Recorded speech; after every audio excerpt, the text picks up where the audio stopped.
Pangina ng dagat. At nakita ko ang isang hayop na umaahon sa dagat na may 10 sungay at 7 ulo at sa kanilang mga sungay ay may 10 diadima at sa kanyang 10 sungay na may 10 diadima at 7 at sa kanyang mga ulo ay may pangalan ng kapusungan.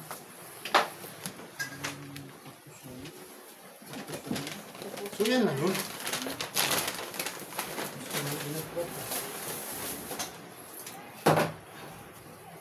Diba?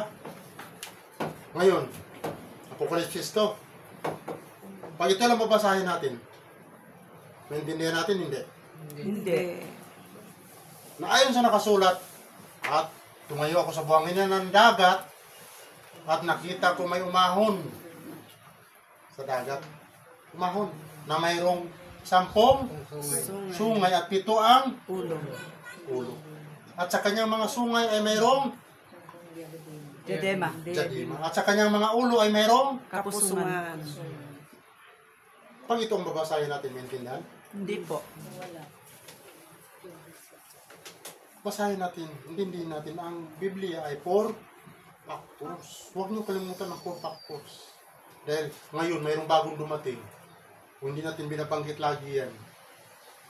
Kaya mahirap intindihin pagka yan lang ang mabasahin natin. Pero pag naintindihan natin ang 4 factors, makikita natin. Dahil history, prophecy, mathematics, and Science. May pagbabasihan. may pagbasihan. Kung hanggang dito lang tayo, maintindihan, masira ang ulo natin pag-iisip. Kaya ang ibang mga tao naman, anong ginawa nila? Gumawa sila ng malaking dragon. Yung sa Watchtower Society. Sa Amerika. Na ang ginawa nila, nagawa sila ng 10 Sungay. sungay at 7 ang Ulo. ulo. Tinatakot nila ang mga tao sa tabi ng Dagat. dagat o tabi ng ilog. So, kasama natin sa iyo. Kasi basta tabi ng dagat o tabi ng Ilog. Yung sa mga na pag hindi sumunod sa kanila, tutuklawin. tutuklawin, susungayin. Mas lalo na pag malaki ang Ng buwan. Kabilugan. Kabilugan ng buwan. tinuro ko na nga. Kabilugan ng buwan. Dahil lalabas ang malaking hayop tuwing may Buwan. buwan. Kabilugan. Di, ang iba yung tao, mahina ang pag-intindi, tumalon sa kanilang paniniwala. Kasi sunod kami sa inyo, kasi takot kami mamamatay. Pero hindi yun. Ninilang nila ang mga tao dahil ang kaplugan, hindi yun.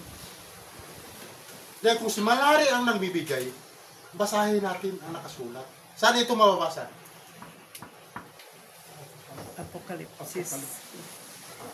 Apokalipsis. Daniel. Ah, yun ba? Binasa. 8:20. Hindi, Daniel. Ah, 7. 23 hanggang 24. Yes, Daniel City. Ibasa. Basahin mo, Rena.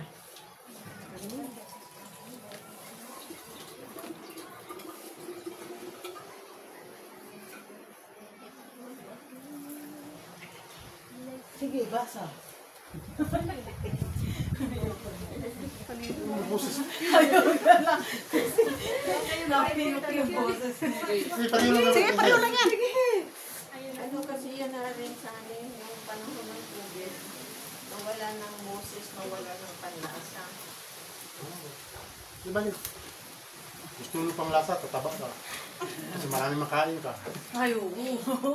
Kagaya ni scientist, walang panglasa yun. Nung pumunta dyan sa malaking bahay, walang panglasa yun. Hindi makakain, kaya pumayat siya na pumayat.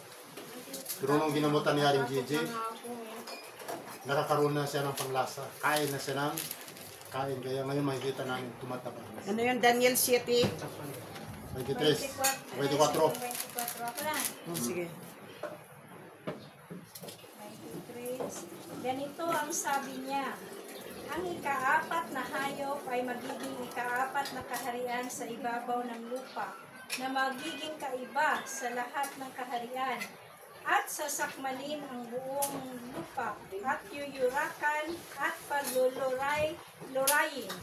Diretso mo lang sa 24. Abay, ito. At tungkol sa 10 sungay, mula sa kaharian ito ay 10 hari. So, ang sungay ay? 10 hari. Ang 10 hari at ang babangon. At ang Hari. isa'y babangon kasunod nila. babangon. At siya'y magiging kaiba kaysa mga una. At kanyang Kaiba siya. ibabagsak ay 3. Dahil hindi siya sungay. Sungay ba ang hari? Hindi. Kaya kakaiba siya na ang 10 sungay ay 10 hari na babangon. Hindi pwede yung sungay na material na makikita natin sa hayop. Hindi yun. Babangon. Nang ibig sabihin, tao. Kung babasahin natin ang Pilipinas, may hari wala? Wala. Walang hari. No, dito muna tayo. Pag hanggang dito lang tayo. Sa ngayon, titingnan natin. Ang Pilipinas ay mayroong hari, wala. Wala tayong hari. Sa ibang bansa, mayroong hari. Malaysia, Brunei, di ba? Hari o Principe. Pero sa Pilipinas, wala. Pag dito lang tayo, bumabasa. Ngayon, basahin natin sa Isaias. Basa kayo sa Isaias. Na ang hari ba ay, Isaias. ano ba yan siya? Yes. Ako na. Sapagkat kanyang sinasabi, hindi baga ang aking mga pangulo ay hari silang lahat. That is means,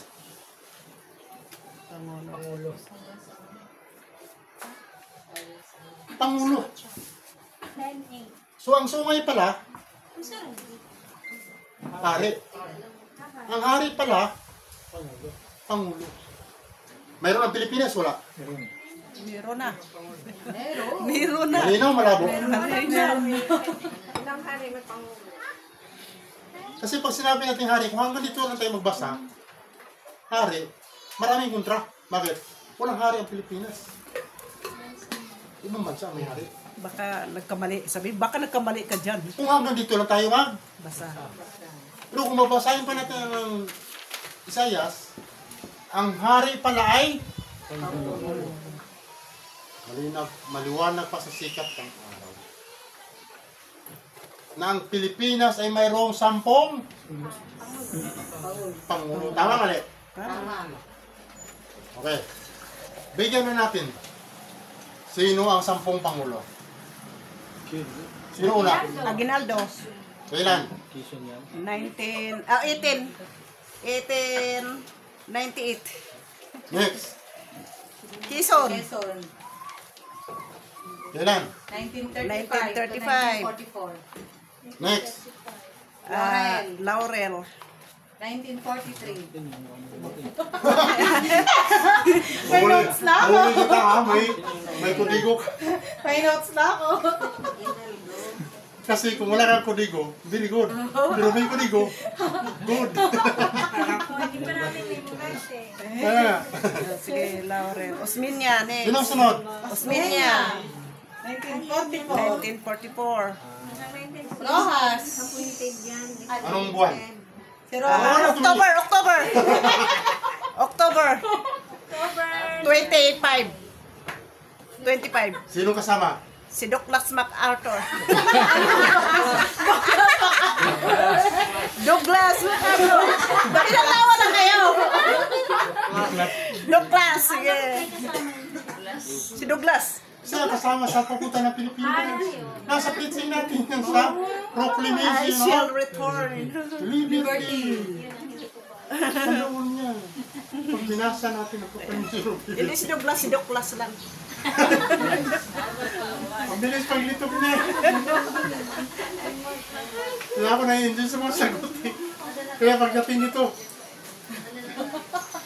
Kasi Magbili ko ako kung hindi kayo nakatingin. Pero kung nakatingin kayo sa... hindi, kayo pinag-aralan na natin yan eh. Di ba? Sabi ko yan sa inyo. Take down na ako. Surprise yan eh. Na may surprise niya. Imumulis niya yan kasi talakayin ko yan. Hindi ko naman nakalain na makatayo ako dito. Di ba? So na-surprise din kayo dahil tanongin ko kayo. Okay. Next. Rojas, Kailan? 1946. Next. Quirino. Quirino, 1948. Yes. Nakain mo dito.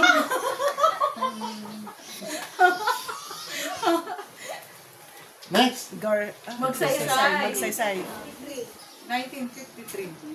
Nakatingin na. Yan. Plus 4 na lang natin. Kasi plus 4 lagi yun. No. Hindi. Diba? Namatay si Magsaysay. Hindi yan pwede. 2 taon lang yun si Magsaysay. Oo, kayo namatay Tingnan yan mo dyan. eh. Hindi pwede. Namatay nga. Oh, 1953 to 1957. Oo. Hindi pwede. Plus po ka. Kasi Garcia kasi o plus 4. Yes. Dahil hindi siya namatay. Ngayon, ito muna si Magsaysay. Kasi pinaglalaban ninyo na ngayon, si Magsaysay, pangilan siya? Pito. Pang-7. Kanina sa pang-5 na patuto, binanggit na pang-7, siya yung pang-8. Walo. Pangwalo si Marcos. Dito din, pangilan si Magsaysay? Pang-7. Nangarap din siya na mare. Elect.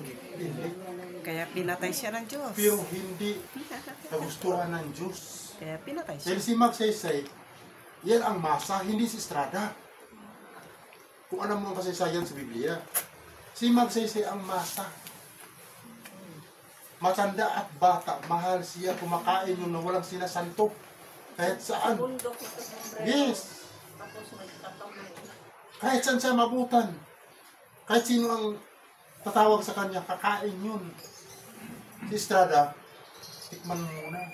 Una ka muna kain, ikaw taga-una tagain. Baka mamaya may lason eh. Yes. Hindi yung masa. Ang masa, si Magsaysay. dahil pangarap niya, dahil tumama siya sa pang-7, Pero hindi siya pero talaga. hindi siya. Dahil ang 7 ay Elected.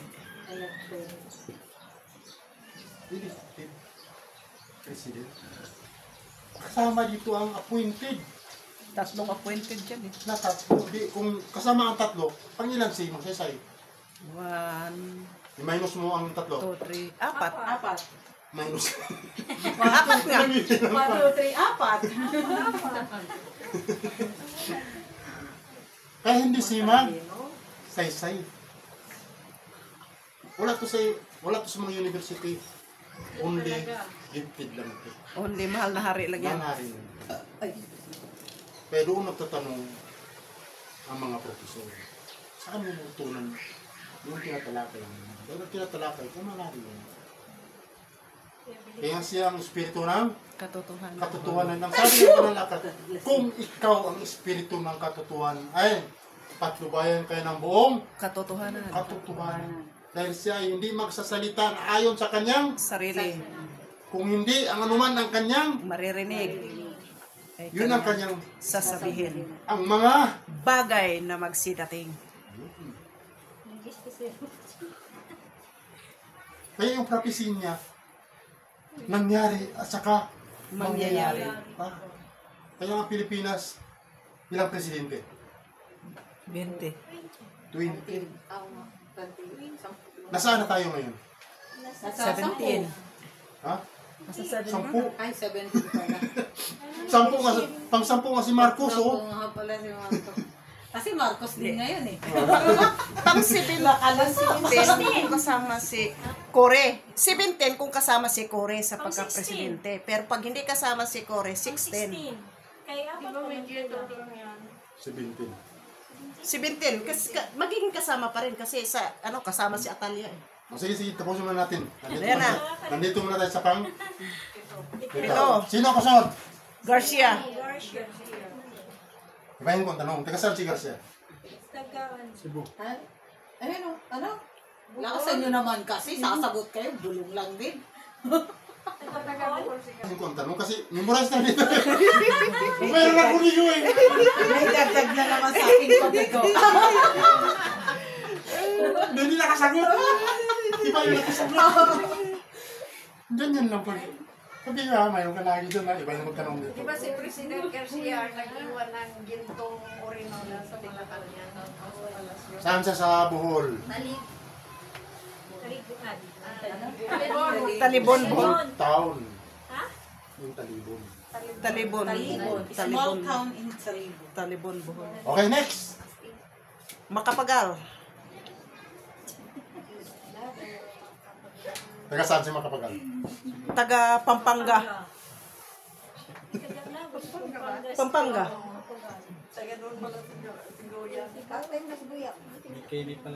Okay. Marcos. Kailan siya mo po, Presidente? 19... Ang politik. 61? 61 si ano. 61. 6 months na. Makapagal. Hanggang 65. Next. Marcos. Marcos. Kapag yan, si Marcos to. 10. Tama, mali. Tama. Bilangin natin. Kasi sinulat lang yan eh. Baka maduling. Baka sobra o kulang. 1, 2, 3, 4, 5, 6, 7, 8, 9. Ba't mo daw sabi? Bakit mo ang butiki? Saksi yan. Na ang pinag-aralan natin. Si Manari. Aral ni Malari. Aral ko ni Manari. Kaya hindi natin pwedeng ibahin ang aral ni Manari. Dahil pag iba ang aral ni Malari, kahit sino pa nga, ano ko, pagka oras na tinig ako. Yan ba tinuro ni Manari? Upunan ko talaga. Dahil ang aral ni Manari ay palaganap natin. So, pang 10 si Marcos. Anong sabi sa Banal na Aklat? Ang 10 sungay o hari ay 10? Pangulo. Eh, ang tanong, Pangulo ba sila? Yes. Sa Isaiah. Yes. Sa ito pa, Correct. check. Hindi correct, check. English. Parehong English din. Correct din, English din yan. Oh, check. English din. Tama. Tagalog. Kaya nga, inano niya ako kay English. So, English din kanya eh. Ngayon, sa pangalawa, anong sinabi? May 7 Ulo. ulo na mayroong Kapusungan. kapusungan. Ano yung kapusungan? Ano yung kapusungan? Ang tanong. Yung ano yon about mga pag-eleksyon, magsiraan. Yung pag mga ambas ka, yung ano ka, mga kandidato ka, sisiraan ang bawat isa. Pangarasan, kabastusan. Sabi sa Mga dictionary. siraan hanggang ngayon hindi Hindi nawawala. wala. Kaya pala matapang ngayon yung tika-complex. Yes, kasi kapusungan. Nandiyan ang siraan, ang mabuti ginawang. Masama. Kaya huwag kang tumakbo sa eleksyon na hindi ka handa sa sarili mo at sa pamilya mo. Balik ta rin kasi. Dahil magkapatid, Away. mag-ama, Away. away, Magsiraan. magsiraan. Ganyan ang politika. Kapo, sunod. Jadima, ano yung Jadima? Nungkulan. Kaya silang 10, pareho na nungkulan sa Pilipinas. Na, ang ulo na kapusungan, panahon ng eleksyon. Kaya nga, panahon ng eleksyon, sila yung magsisiraan. Kaya nga, 7 lang ang elected. Hindi siya pwedeng magiging 8, hindi rin siya pwedeng maging Anim. 6. Sila nakasulat sa Banal na Aklat ay 7. 7. Tama, mali? Tama. Sino yung 7? Quezon. Rojas. Quirino. Magsaysay. Garcia. Makapagal. Marcos. So, pangilan si Marcos? Pito. Pang-7. Na siya yung pang-7 na naging pang 8. 8. Nasa Bible ay ano, version. Kaya kung titingnan mo sa 10, sino ang pampito? Si Mac Magsaysay. Pero kasama ang mga appointed.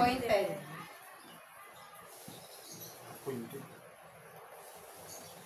Kaya hindi pwedeng magkamali ang banal na aklat ang kasaysayan.